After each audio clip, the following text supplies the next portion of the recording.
Hello everybody and welcome to another video. Today it is the 11th of November and I will be going over the situation in Kherson and Donbass. So let's get into this. First of all, in Kherson, the Russian Ministry of Defense, they made an official statement at 5 a.m. Moscow time that they had completed the withdrawal from the right bank of the Dnieper River. And on their way out, they blew up the crossings using their sapper units, and so the Antonovsky Bridge was affected by this, along with the rail line to the east, which was used to supply the Russian grouping with heavy equipment. And then also the Novakakovka crossing was affected. And you can see that there was some damage to the northern parts of the crossing, including the road and the rail line. And so I want to show everybody some footage and some imagery from there. Here you can see the Antonovsky Bridge, and you can see here that a huge portion of it was damaged in the explosions and the detonations. Here you can see that it's not just one part of the bridge that was submerged, but there were multiple areas. Here's just one of them. And I'm pretty sure this is the side that is closer to Kherson city itself. And here you can see an aerial view. I'm pretty sure this is the side that is away from Kherson City, basically on the Russian side right now. And then here's the side that is closer to Kherson City. You can see that there's a pontoon bridge as well, and that the pontoon bridge is partially submerged. You can see in this image, yeah, it is partially submerged in many areas, and it no longer connects to the coast, and so it cannot work anymore. Also, here's a satellite view of the rail line, and you can see that it is partially submerged as well. Here, you can see an image of the Novakakovka crossing, and here is an aerial view of it. You can see that two of the spans were blown up. The two over here, I'll focus on it. You can see these two over here, and so the rest of it is still intact, but it would be very difficult for Ukraine in the current state of the war to go on and repair it. They would probably be shelled by the Russians, and so I don't see them trying to reconstruct this crossing anytime soon. This is also interesting. You can see that around the dam area, there used to be several crossings, several makeshift bridges, and now there's only one of them left, and it is damaged as well. And so Russia, they destroyed that as well. So now let's go on to the actual close up, and you can see that it's only two spans, not that much, but still damage to the rail line and to the road itself. Now, here is the Darivka Bridge, which is not on the Dnieper River, it's on the Inholets River a bit further north, but it is important to connecting Ukrainian units that are on either side of the river. And so the Russians, they blew it up, and you can see that it was targeted relentlessly by HIMARS for months. And so there was a pontoon bridge just over here, very neat, basically adjacent to the bridge. And now you can't see it anymore in the satellite imagery. And also, the Darivka Bridge is submerged. And so that will be an issue for Ukrainian logistics. And so they're going to have to send in their sapper units to repair this bridge. Now, let's move on to some additional news from Kherson. And so I was very interested to see how many POWs were taken by the Ukrainians, because there were very interesting rumors, and they turned out to be false, but there were these huge rumors floating around that thousands of the Russians had failed to cross over the river, and that they had to swim across because there was no concerted effort to retreat because of Ukrainian DRG units that had occupied the crossing points. And so a lot of people, based off of these rumors, would have actually been taken POW, but we really haven't seen much footage of POWs today. And you would have expected to see a lot of it, because it would have been very good for Ukrainian morale in general to release these videos, and it would just be good for them to gloat about it. But we haven't seen these videos materialize. I scoured the internet for videos, and I found two. I found one from Snihurivka, where at least three Russian troops were captured, and so that's understandable because let me show you Snihurivka. It's over here, and Snihurivka, there were some Russian defensive positions over here, and they did not expect an attack over there. The Ukrainians hit them very hard a few days ago, and in the course of that fighting, I'm sure that at least some of the Russian positions were overrun before they could retreat. And so it is understandable that there were some POWs taken. It might be higher than three. And in general, there probably were dozens of Russian troops that failed to cross the river on time. But out of 20,000 troops, it's not that much, which is why I'm led to believe that many of them retreated earlier on, ever since Surovikin was in charge of the war. And so there was one other photo that I saw, and that was from Kherson City of two Russian POWs that had been captured. And so that is not that much at all. It's really not significant. We also heard reports of at least some Russian troops dressing in civilian clothing to blend in with the civilian population. I think that there's really a very limited amount of people that actually did this, but it did. There were certainly some like odd cases where Russian troops they were not able to leave with the entire group, and so they had to just blend in. And we'll see if they eventually get captured by the SBU. So now let's move on to Donbass, where I do have some interesting news. A lot of this news is things that happened really a few days ago, and now I'm just updating it because I wasn't really able to talk about it because it took a 5 day hiatus. So let's first look at Pavlivka, where there are conflicting reports from both sides, and so I want to be extremely cautious when talking about this because I don't exactly know what's going on. But in Pavlivka, we have at least one geolocation of the Russians hoisting the flag over the roof in one of the houses. And so we at least know that they have a presence in the southeast corner of the town. And so this came days after they retreated. Let me visualize this for everyone. So they originally attacked, of course, from several areas, and they were pushed back by the Ukrainians. And so then a few days later, they launched a new counterattack, and this counterattack it came from the east primarily, and so the Russian troops, specifically the 115th Brigade and the 36th Brigade, they were able to occupy some of the residential buildings just in the eastern portion, especially the southeastern portion, and some of the farm area here to the south. And so that's where you got the video from.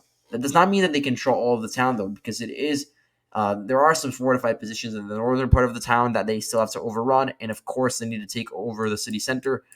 If the Russians had actually taken over the city center, they would have posted videos of it, but they did not.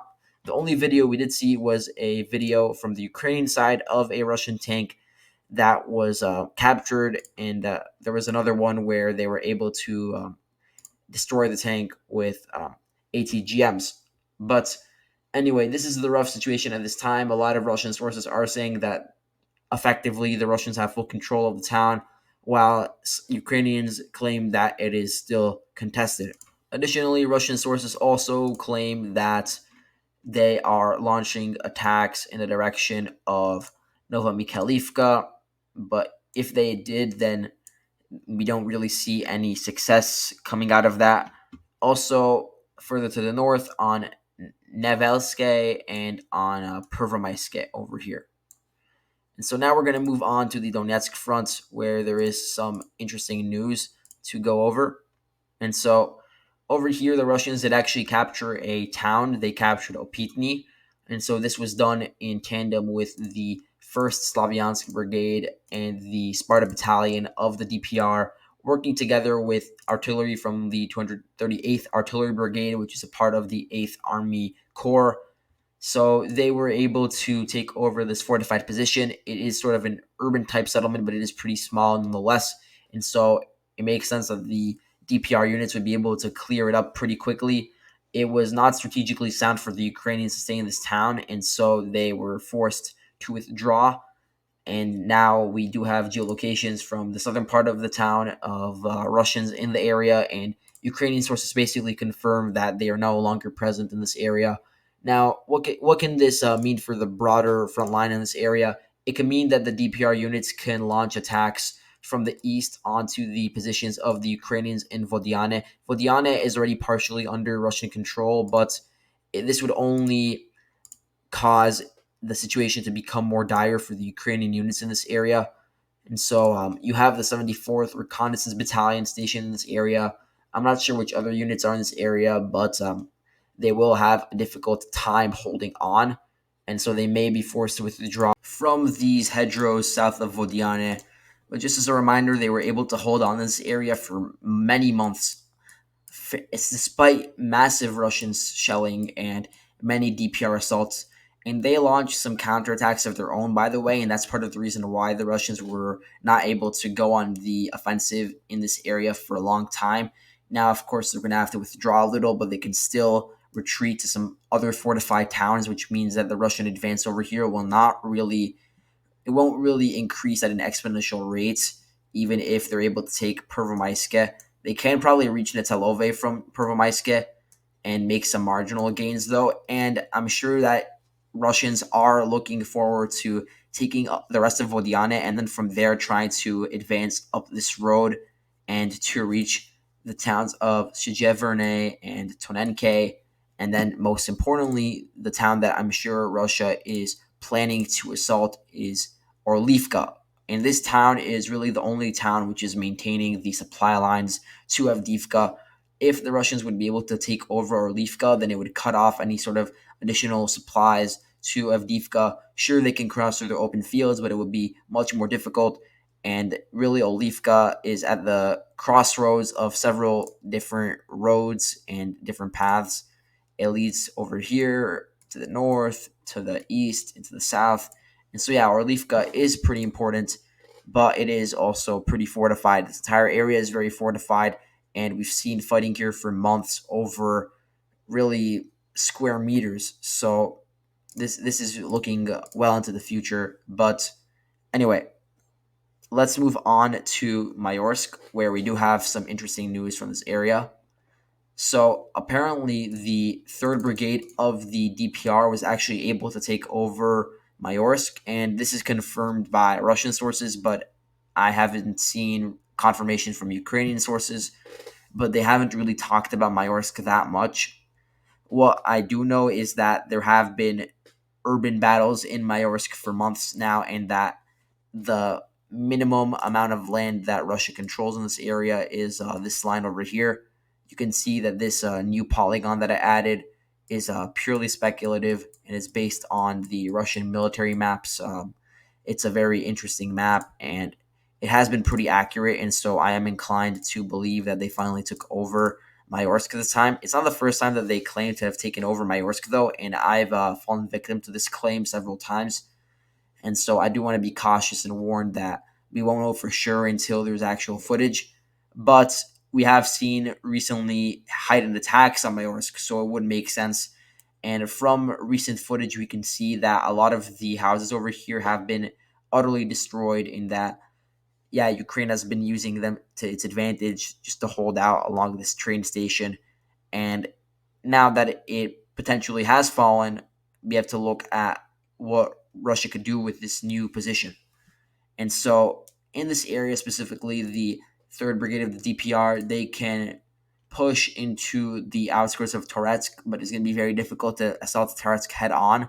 They will at least have some forward positions that are closer to the town, and so they could shell it at a higher rate now. But I think the more important thing and the more salient thing to mention is that there is a dam over here that is still under Ukrainian control. I am pretty sure that the 1st Tank Brigade is situated in this area because there were tank battles in Mayorsk, and there was actually a video of the 1st Tank Brigade destroying one of the Russian tanks in Mayorsk. Specifically, the unit that is fighting in Mayorsk for Ukraine is the 5th Separate Assault Regiment, which is a part of the 1st Tank Brigade. And so they are probably now stationed around this area. And you can see there was a dam over here. This dam actually would be used to supply water to the people in Donetsk and in Horlivka. And so it is very important for the DPR to take this over. They probably will in the near future if they've taken over Mayorsk. And so from there, they will be able to advance a bit further north along this highway over here and attack Ozoryanivka from the south, flanking the Kiev Defense Brigade. And by now, we've basically understood and accepted that Russia has control of the positions that are east of this Bahmut highway, Bahmut Mayorsk highway.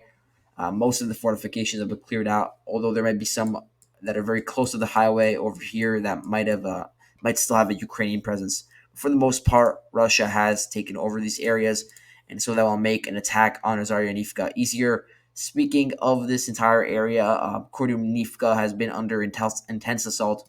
I would even mark it as contested by now. Also for Zelonopilia, these two towns have been under constant assault from the Wagner group.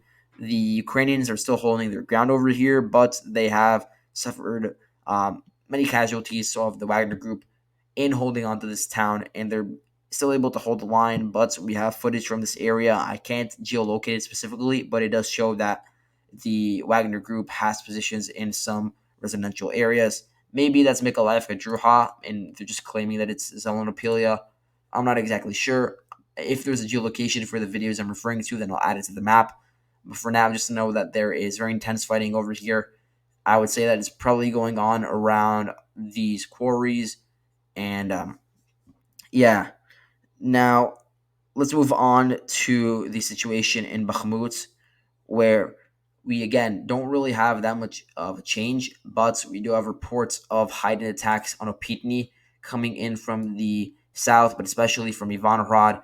It's been confirmed by Russian sources and Ukrainian sources that it's basically under the Russian control, but I have seen some Ukrainian sources say that it's still contested. Either way, it's sort of an admission that the fighting is going on in the southern outskirts of Bakhmut in this general area. And so there have been nonstop Wagner assaults in this area. And the 53rd Mechanized Brigade is holding on in this area. And the 2nd Mechanized Battalion is the unit that is really doing a lot of the dirty work, holding on to Opitny. They fortified some new areas in the town. There are three new strongholds that they are holding on to. So clearly they don't have an intention of retreating unless they're absolutely forced to by the Russians. But again, the level of fighting in this area has substantially increased. Much more shelling now, much more clashes throughout the day.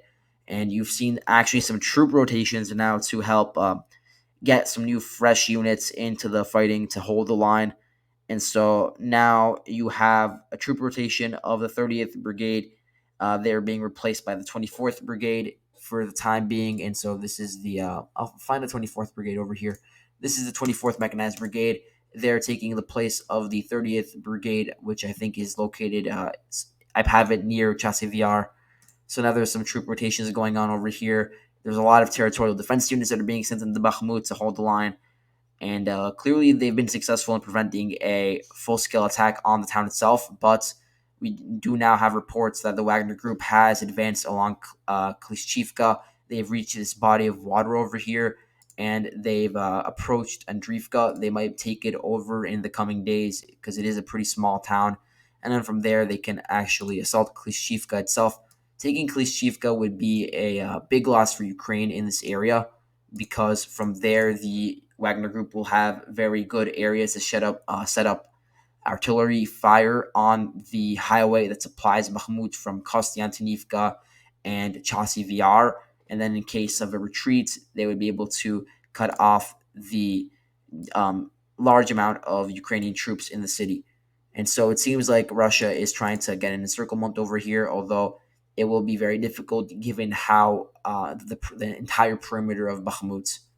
But anyway, let's move on to Solidar, where again we've heard reports of Russian advances, but we don't exactly know where, and so I'm cautious of making definitive statements. But what's being said, and there is some footage to back this up, is that the 6th Separate Cossack Motorized Rifle Regiment of the LPR has been able to clear out parts of Bakhmutske. Some Russian sources say that the entirety of Bakhmutske has been cleared up by now. And so that if that's true, then it would align with my map right now, which sort of shows a situation at Solidar like this, where the Russians are still in control of the Nauf plants and the quarry over here, but they really don't have that much more land. It's possible that they got pushed back over the past few months, but now they're starting to regain at least a bit of momentum, trying to advance in this area. And so as a result, the Ukrainians have sent in reinforcements. You have units from the 10th Mountain Assault Brigade operating in this area. In addition, you have the 72nd Mechanized Brigade. And so they are trying to hold the line at the moment against fierce Russian and LPR assaults. Meanwhile, to the north in Yakovlivka, we've seen a new attempt by the Russians to break through. And so now it's being reported that they are trying to break through on the flanks of Yakovlivka in order to force the Ukrainians to retreat from there. Because really, they've been trying to attack the town head on because they thought it would be a relatively easy endeavor because it is a pretty small town. There were a few agricultural enterprises, but that's it. And then from there, they thought that they can potentially assault Solidar city itself from the east, but that never came into fruition. The Ukrainians held strong in this area, and so now they're even flanking Yakovlivka. So we'll see if this works. They've already taken some open fields over here, but I'm not sure how effective this will be. Perhaps they'll then be able to take Yakovlivka and then eventually try to link up with the grouping in Solidar, but we'll have to see about that. What is aiding the Russian troops assaulting Yakovlivka is the fact that they have basically taken over Bilohorivka. I don't know if they have control of the western part, though. We just know that they have at least a foothold in the southern parts and that they've been advancing in recent days. I wouldn't be surprised, though. I might even have to change the map after this video to indicate that it's fully under Russian control because there are reports from the Ukrainians that Vesele is being attacked. And the only way for this to make sense is if all of Bilohorivka is under Russian control. And so we saw images. We saw one video and one image of the Wagner group in Bilohorivka. I haven't been able to geolocate it. I tried finding the location, but I just couldn't. I'm not that good at it, but I'll look for somebody else who actually ends up finding it, and then I'll add in the marker. But if that's true, then the Wagner group has finally been able to penetrate the highway from Severodonetsk, Lysychansk to Bahmut. Just it took 3 or so months for that to occur. Now, let's go a bit to the north, where we have news of continued assaults on Spirny. Still no success by the Russians, but they are continuing these assaults because Spirny is very important to maintaining the front line, and so it would be very good for stabilizing the front line if Spirny was captured. Also, the Russians were able to gain some control of the heights around Verkhnokamianske, and so they may try assaulting the town in the future or just trying to get control of the heights to the north of it. And they've also continued to assault Bilohorivka itself and potentially have gained ground. Now it's marked as contested again. It's no longer fully under Ukrainian control and is something acknowledged by also some Ukrainian sources. And so in this area, in order to maintain the current front line, the Ukrainians have sent in the 80th Air Assault Brigade to Bilohorivka, and so that could potentially aid in preventing some Russian breakthroughs. And so that's all I have to say for today. Thank you all for watching, and I will see you guys later. Goodbye.